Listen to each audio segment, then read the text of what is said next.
What worries me is what's going to happen in this country. Obama raised such exaggerated expectations, such great hopes in people, precisely because he was an unknown. I recall reading that a Peruvian peasant was asked why he voted for a particular candidate for presidency. He said, because I know nothing about him. And I'm afraid that's what happened in this country. People voted for Obama because they knew nothing about what he really was going to carry out. And it's a very dangerous situation when you raise exaggerated high hopes and then you dash them down. We know what happened in France after 1968. De Gaulle came back to power with a vengeance. The Labour Party disappointed people in England in the 60s, and the Thatcher regime came in. Yeah. Carter disappointed people in this country, and we got Reagan.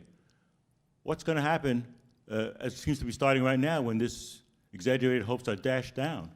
Do we have real dangers here, and how can we fight that? Yeah, you're quite right. And in fact, Obama and his campaign managers made sure you would know nothing about him, or very little about him. I mean, if you look back at the campaign, the slogans were hope and change. What hope for what? What change? Well, at that point, it kind of evaporates. Why hope and change?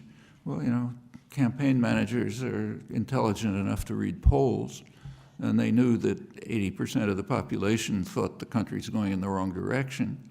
Okay, hope and change. In fact, those were McCain's slogans too, except he didn't do it as well.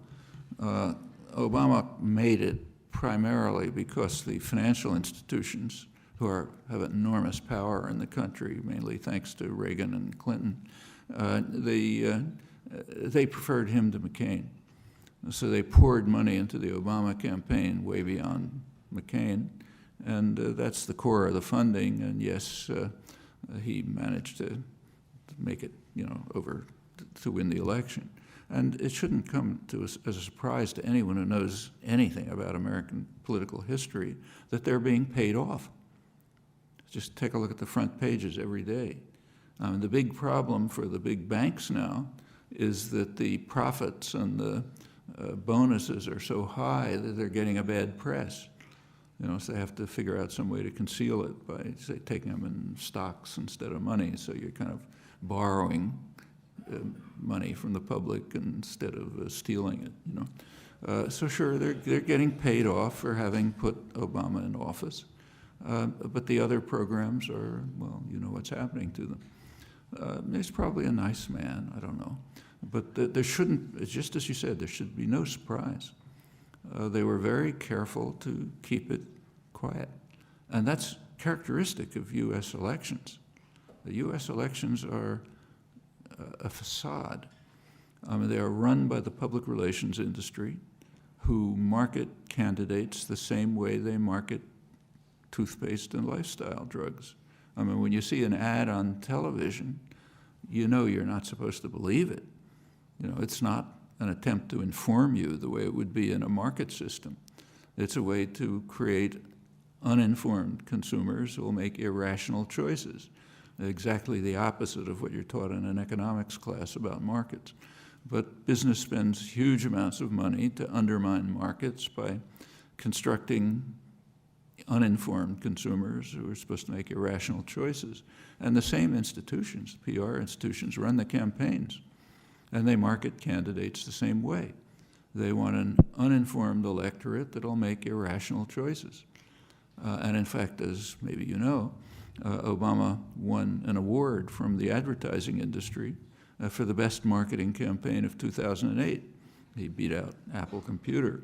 And if you read the business press, executives were euphoric. They said, it's the best we've done since Reagan, when we sort of were able to market him. Now we have an even better achievement. It's going to change the atmosphere in corporate boardrooms, new ways of behaving and portraying ourselves and so on.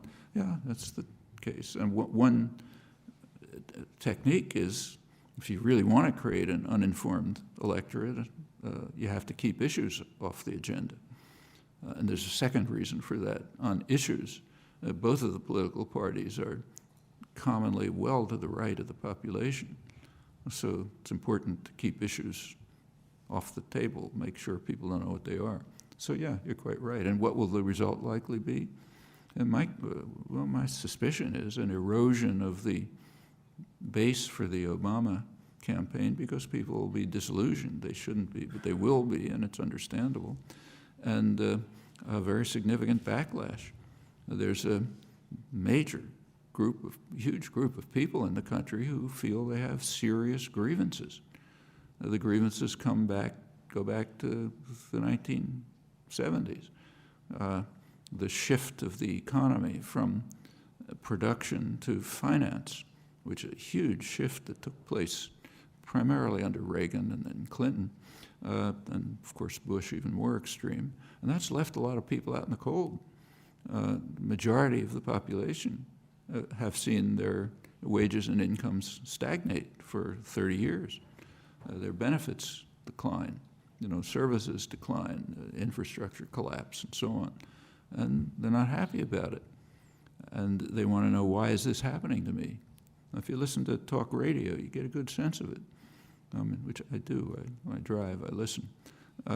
The standard person is saying something like, I've done everything right. I'm a hardworking, decent, white Christian. I've done everything right. Why is this happening to me? Well, who's going to give them an answer? They're not going to get an answer from the Republican Party saying, yeah, that's the policies we designed to shaft you and enrich a couple of rich people. And they're not going to get an answer from the Democratic Party saying, well, that's pretty much our policy too, except maybe not as extreme. So they get an answer from Rush Limbaugh and Glenn Beck, who tell them, well, I got an answer. It's the rich liberals who own the banks and run the government and own the media and don't care about you people, the flyover people. They only care about the rich folk and on the two coasts. They want to give everything away to illegal immigrants and the unworthy poor and so on. So yeah, that's your problem. Well, if that's the only answer you're going to get, people are likely to believe it. And we had experiences like this. It's unfortunately reminiscent of late Weimar Germany, where there were people with grievances. And they were getting an answer, crazy answer, horrible answer, but happened to take over with consequences we know about. I'm not saying that's going to happen here, but the similarities are not insignificant.